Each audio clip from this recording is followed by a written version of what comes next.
दोस्तों the great Indian murder season 1 एक ऐसे नोट पे ख़त्म होता है जहां लोगों के दिमाग का झोपड़ा हो जाता है कि आखिरकार विक्की राय का असली कातिल था कौन। तो आज हम एंडिंग एक्सप्लेन करने वाले हैं दोस्तों द ग्रेट इंडियन मर्डर के सीजन 1 की। दोस्तों उससे पहले एक इन्फॉर्मेशन देना आपको जरूरी है कि ये सीरीज जो आधारित है वो एक नॉवल पे आधारित है जिसका नाम है 6 सस्पेक्ट। लेकिन अगर आप इस सीरीज को देखेंगे दोस्तों तो इसमें केवल 4 सस्पेक्ट पर ही गौर फरमाया गया है। आपको बता दूं कि मुन्ना, इकेती, मोहन कुमार और एंड में अशोक राजपूत। लेकिन अभी भी 2 सस्पेक्ट पे दोस्तों नज़र नहीं पड़ी है। तो जो एंड में दिखाया जाता है कि आखिरकार वो तीसरा शख्स था कौन जिसने असल में विक्की राय पे गोली चलाई थी दोस्तों। क्या वो शबनम सक्सेना थी या विक्की राय का बाप खुद जगन्नाथ राय था दोस्तों।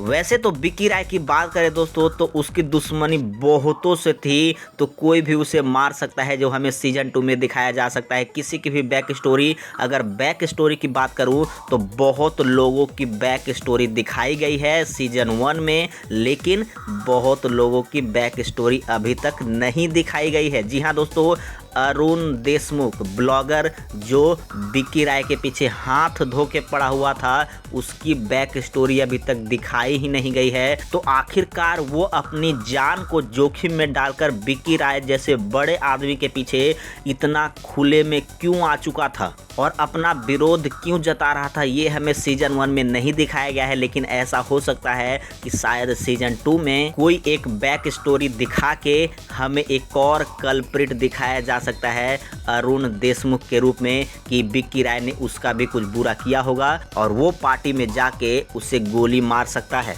वहीं अगर दूसरे कैरेक्टर की बात करूं, खुद जगन्नाथ राय दोस्तों, तो वो भी उसका बाप भी उसको मार सकता है। बताने की जरूरत नहीं है कि कितनी नफरत करता था उससे। उसने उसको मारने के लिए अपने बॉडीगार्ड पृथ्वी को भी कहा था, लेकिन पृथ्वी की मौत हो जाती है। तो ऐसा हो सकता है कि वो दूसरे किसी बंदे को हायर करके पार्टी में बुला के और उसे मरवा सकता है। अगला शख्स जिस पे सबसे ज्यादा शक जाता है वो खुद है पुलिस ऑफिसर सुधा भारद्वाज। जी हाँ दोस्तों, आपको बता दूं कि उसके पति का एक्सीडेंट विक्की राय नहीं करवाया था। जब वो विक्की राय के केस की जांच कर रही थी, उसके पति को बार बार दिखाया जाता है। तो ऐसा तो हो नहीं सकता कि बेफालतू में उतना स्क्रीन उसको मिला है।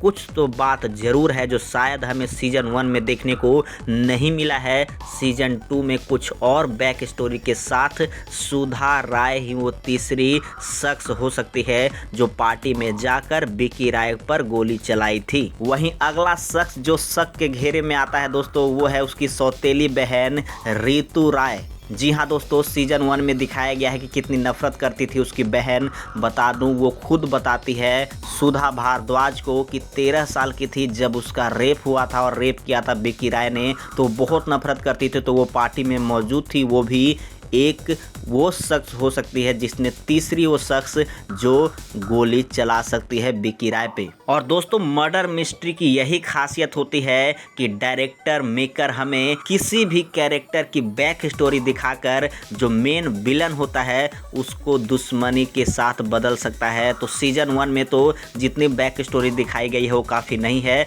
लेकिन सीजन 2 में किसी अन्य कैरेक्टर की बैक स्टोरी दिखा के और वहाँ पे वो जाके पार्टी में उसे मार देता है विक्की राय को। ये हमें सीजन 2 में दिखाया जा सकता है। और सीजन 2 में और क्या हो सकता है दोस्तों, अशोक राजपूत जिसके पास इंगिताई की मूर्ति है वो लेकर उसे खासा परेशान है। वो ऐसा हो सकता है कि इंगिताई की मूर्ति को लेकर अंडमान जाके उनके पास लौटाए और इकेती को भी इंसाफ दिलाने में मदद करे, क्योंकि उसे बेरहमी से मार दिया जाता है। और सीजन 1 में दिखाया जाता है कि वो बिल्कुल बेकसूर था, लेकिन पुलिस के हत्थे चढ़ जाता है, राजनीतिक खेल का वो शिकार हो जाता है। तो सीजन 2 में अशोक राजपूत उसके इंसाफ के लिए लड़ता हुआ नजर आएगा। और आप भी कमेंट सेक्शन में जरूर लिखिए दोस्तों कि आखिरकार विक्की राय का असली कातिल था कौन।